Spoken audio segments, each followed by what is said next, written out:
अंत्योदय का लक्ष्य भी देखा और हमारे यशस्वी प्रधानमंत्री श्री नरेंद्र जी मोदी का विकसित भारत 2047 का संकल्प भी देखा है। इस बजट में सड़क, पेयजल, ऊर्जा, सिंचाई, कृषि, चिकित्सा, पशुपालन जैसे मुख्य विभागों पर विशेष ध्यान दिया गया है। इस बजट में प्रदेश की युवा, महिला, बालिकाएं, दिव्यांगजन, स्वतंत्रता सेनानी, गरीब एवं वंचित वर्ग पर भी ध्यान दिया गया है। इस बजट के अंदर हमने देखा है, एक तरफ तो औद्योगिक विकास की बात करी है, साथ ही साथ वन और पर्यावरण संरक्षण की भी बात रखी गई। इस बजट के अंदर हमें हमारी ऐतिहासिक धरोहर व सांस्कृतिक केंद्रों का ध्यान रखने का भी कहा गया है और साथ ही साथ खुद के भविष्य का विजन भी स्पष्ट दिखता है। सही मायनों में मैं मानता हूं ये एक पूर्ण बजट है। अध्यक्ष महोदय, परिवर्तित बजट 2024 में मेरे कोलायत विधानसभा क्षेत्र को भी कई सौगातें मिली। जैसे मेरे कोलायत कपिल सरोवर में सरकार ने धार्मिक पर्यटन को बढ़ावा देने और सौंदर्यीकरण करने के लिए बजट घोषणा में लिया है। इसी प्रकार सीमांत क्षेत्र पर मौजूद हमारे बज्जू क्षेत्र के लिए जो हमारी CHC है उसको क्रमबद्ध करते हुए सब डिस्ट्रिक्ट हॉस्पिटल का दर्जा दिया।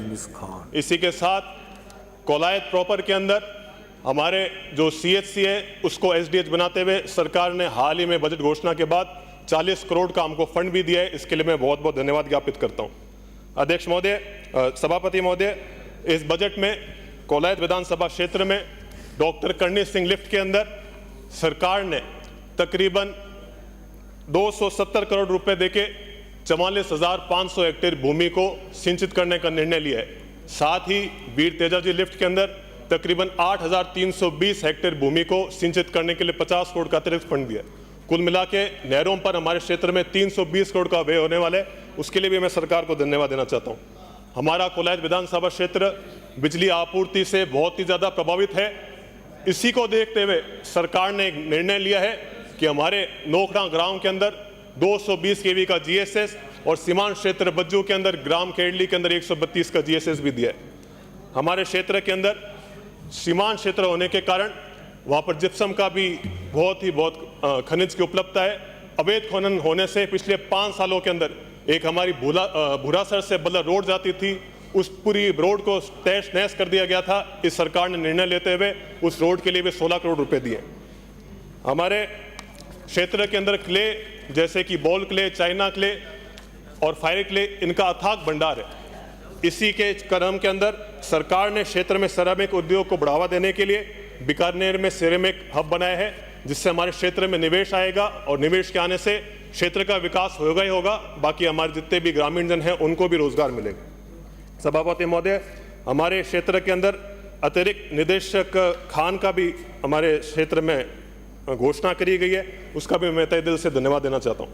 अध्यक्ष महोदय, मैं आपके माध्यम से कोलायत विधानसभा क्षेत्र के तमाम जनता की तरफ से, हमारी छत्तीसी कौम की तरफ से, हमारे आदरणीय मुख्यमंत्री भजन लाल जी और हमारे वित्त मंत्री जी श्रीमती दिया कुमारी जी का भी मैं बहुत बहुत धन्यवाद ज्ञापित करना चाहता हूं। पूरे मंत्रिमंडल का धन्यवाद ज्ञापित करना चाहता हूं। इसी के साथ में मेरे क्षेत्र की 2-3 मांगे हैं, कुछ मांगे हैं, वो आपके बीच में रखना चाहता हूं। सभापति महोदय, हमारे कोलायत विधानसभा क्षेत्र में देशनोक में करणी माता जी का मंदिर है, वहां पर एक उप तहसील है।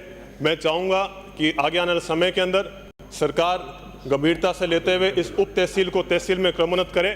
साथ ही साथ हमारे क्षेत्र के अंदर मुख्य कई PHC है, जैसे PHC किलचू, PHC RD 820, PHC Bikampur, PHC बसुलपुर, इनको भी क्रमबद्ध करते हुए CHC का दर्जा दिया जाए तो एक बराबर विकास होगा और सबको चिकित्सा की सुविधा मिल पाएगी। इसी क्रम के अंदर हमारे भारत पाक सीमा पे जितने भी हमारे बालिकाएं रहती है, उनका क्षेत्रफल अधिक होने के कारण से वह उच्च शिक्षा प्राप्त करने के लिए उच्च स्थान तक नहीं पहुंच पाती। इसको देखते हुए मैं अनुरोध करूंगा कि ग्राम गोकुल के अंदर एक नया बालिका महाविद्यालय बनाया जाए, जिससे हमारी बालिकाएं हैं वो खुद के उच्च शिक्षा के अधिकार से वंचित नहीं रहे। विभागीय लापरवाही, हमारे क्षेत्र के अंदर CAD ने आज से 35 साल पहले जो खाड़े बनाए थे उनकी ढंग से रख रखाव नहीं हुआ, देखभाल नहीं हो पाई। विभागीय लापरवाही के कारण आज वो सभी CAD खाड़े टूटने के कगार पर हैं। मैं आपके माध्यम से अनुरोध करूंगा कि 50 से 70 करोड़ का विशेष पैकेज हमारे क्षेत्र के लिए दिया जाए, जिससे जितने भी क्षतिग्रस्त खाड़े हैं उन सब की मरम्मत हो सके और इस बड़े सीमांत क्षेत्र सिंचाई क्षेत्र को एक नई ताकत मिले और ये जितनी भी सुविधाएं सुचारू चालू रहे। हमारे क्षेत्र के अंदर पूरे बीकानेर संभाग की सबसे सर्वाधिक रोडें हैं। 1710 किलोमीटर रोड के अंदर से तकरीबन 241 किलोमीटर तो रोड आज की तारीख में नॉन पैचेबल श्रेणी में। ये कुल सड़क का तकरीबन 14% है। हर साल के अंदर सरकार 10 से 15 किलोमीटर सड़क नॉन पैचेबल को पैचेबल में डालने के लिए करती, रिकारपेटिंग के लिए देती है, परंतु इतना बड़ा क्षेत्र होने के कारण से ये 10-15 किलोमीटर हमारे लिए ऊंट के मुंह में जीरे के बराबर है। हमारे क्षेत्र के अंदर तकरीबन 34 सड़कें तो ऐसी जिनमें 10 साल में एक बार नवीनीकरण का कार्य नहीं करा गया। हमारे 6 सड़कें ऐसे हैं जिनमें 20 से 30 सालों के अंदर एक बार भी रिकारपेटिंग का कार्य करा नहीं गया। तो मैं ये चाहूँगा कि हमें इसमें भी एक रिकारपेटिंग के लिए एक विशेष बजट दिया जाए, जिससे हम अपने जिले, अपने संभाग में एक लेवल तक आ सकें। उसके बाद जो विकास हो तो हम पाँव से पाँव मिला के हम आगे विकास की उन्नति कर सकें। इसी हिसाब से हमारे क्षेत्र में MDR 365 को भी चौड़ी करके इस तकरीबन 61 किलोमीटर रोड को अगर 7 मीटर चौड़ा करा जाएगा तो हमारा निश्चित रूप से NH 11 जो कि जैसलमेर हाईवे है वो सीधा का सीधा भाप और खाजूवाला जो हाईवे NH 911 उस पर कनेक्ट हो सकेगा। इसी प्रकार से हमारे क्षेत्र के अंदर काफ़ी सिंचाई की सुविधा उपलब्ध है, चाहे वो नहरी सिंचाई हो चाहे ट्यूबवेल से सिंचाई हो। सिंचाई का क्षेत्र अधिक होने के कारण से हम हमारे पूरे संभाग के अंदर चना और मूंगफली के उत्पादन में सबसे रिकॉर्ड उत्पादन करते हैं।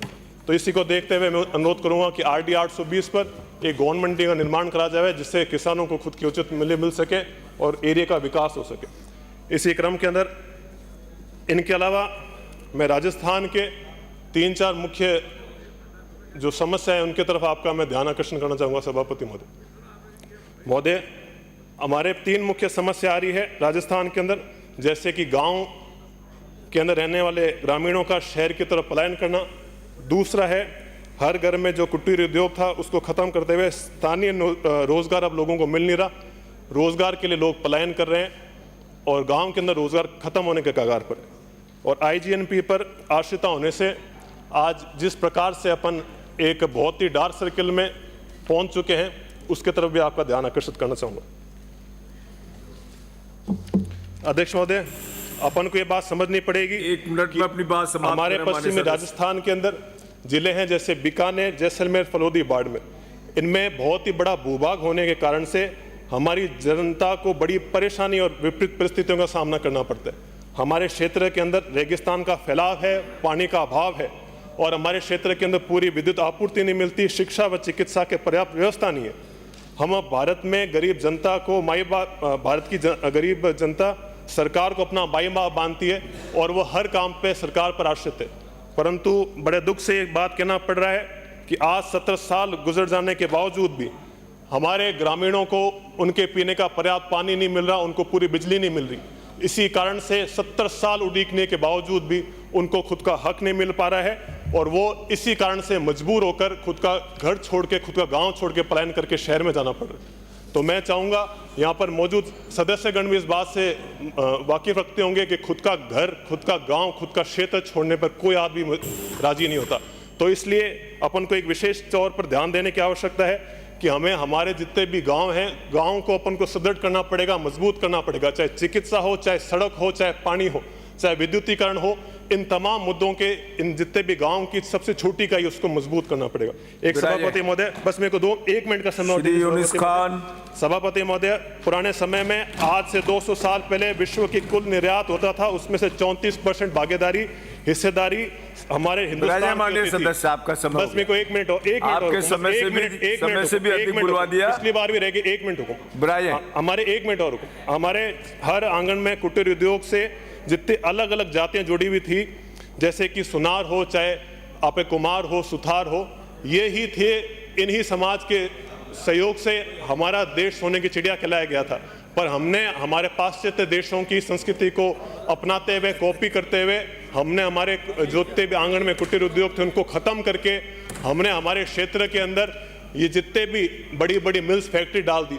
बड़ी फैक्ट्री डालने के बावजूद आज हमारा देश के जो पूरे विश्व के अंदर 1.8% योगदान है उत्पादन के अंदर। तो हमें सोचने की जरूरत है, जहां हम पहले सोने की चिड़िया कहलाए जाते थे, आज हमने खुद के सारे स्किल्स को खत्म करते हुए हमारे जितनी भी जनता है उसको लेबर बना के छोड़ दिया है। मैं चाहता हूं एक बहुत ही कठोर निर्णय लिया जाए और जितने भी ये जितने भी छोटे उद्योग हैं उनको भी उतना बराबर मान सम्मान मिला धन्यवाद। जाए, जिससे हमारे देश का सम्मान बढ़े। श्री यूनुस खान।